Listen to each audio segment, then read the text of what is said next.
টিভিতে আমরা বরফের উপর স্কেটিং করতে অনেকেই দেখেছি, কিন্তু এবারে এই স্কেটিং নাকি হবে ইউরোপের বৃহত্তম হ্রদ হাঙ্গেরির লেক বালাটানে। কারণ হিমাঙ্কের নিচে থাকা তাপমাত্রায় জমে বরফ হয়ে গেছে এই হ্রদ, আর তাই এর ওপরে হবে স্কেটিং। কিন্তু একবার বরফ ভেঙে গেলেই ঘটতে পারে ভয়াবহ বিপদ। তবে গত 18 জানুয়ারি হ্রদটির দক্ষিণাংশের বরফ স্কেটিং এর জন্য যথেষ্ট শক্ত ও নিরাপদ বলে ঘোষণা করেছে কর্তৃপক্ষ। দীর্ঘ 9 থেকে 10 বছর পর হ্রদটিতে এমন জমাটবদ্ধ বরফের স্তর দেখা দেওয়ায় উচ্ছ্বসিত স্কেটার ও পর্যটকেরা।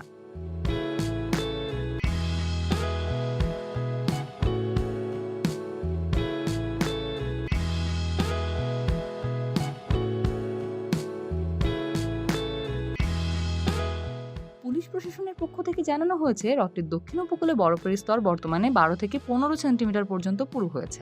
প্রাকৃতিক বরফের উপর হাঁটা বা চলাচলের জন্য যে ন্যূনতম নিরাপত্তা সীমা প্রয়োজন, এটি তার চেয়েও বেশি। তবে এই স্বস্তি মূলত সেসব এলাকায় যেখানে অগভীর পানি এবং যেসব এলাকা উপকূলবর্তী। যে কোনো মুহূর্তে তাই জরুরি অবস্থার জন্য উদ্ধারকারীদেরকেও প্রস্তুত রাখা হয়েছে। উদ্ধারকারী দলে সহজ যাতায়াত নিশ্চিত করতে বর্তমানে দক্ষিণ তীরের মাত্র 50 থেকে 70 মিটারের মধ্যে স্কেটিং সীমাবদ্ধ রাখার নির্দেশ দেওয়া হয়েছে।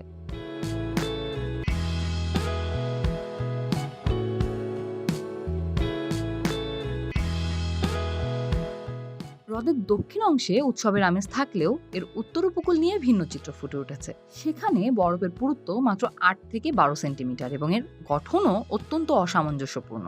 আবহাওয়াবিদদের মতে সপ্তাহের শুরুর দিকে প্রবল বাতাসের কারণে ভাসমান বরফের চাইগুলো ভেঙে যাওয়ায় সেখানে স্থিতিশীল স্তর তৈরি হতে দেরি হয়েছে। ফলে হ্রদটির অনেক জায়গায় এখনো বিপজ্জনক ফাটল বা দুর্বল স্থান রয়েছে। নিরাপত্তার স্বার্থে বন্দর, মেরিনা এবং হ্রদের গভীর অংশগুলো এড়িয়ে চলার জন্য কঠোর নির্দেশনা দেওয়া হয়েছে। পুলিশ সতর্ক করে দিয়েছে যে তাপমাত্রা তারতম্য এবং বরফের অভ্যন্তরীণ নড়াচড়ার কারণে গভীর অংশের বরফ যে কোনো সময় ভেঙে পড়তে পারে। তবে 1 দশকের মধ্যে হ্রদটি প্রথমবারের মতো সম্পূর্ণ বরফে আবৃত মনে হলেও অধিকাংশ এলাকায় এখনও জনসাধারণের চলার জন্য অত্যন্ত ঝুঁকিপূর্ণ।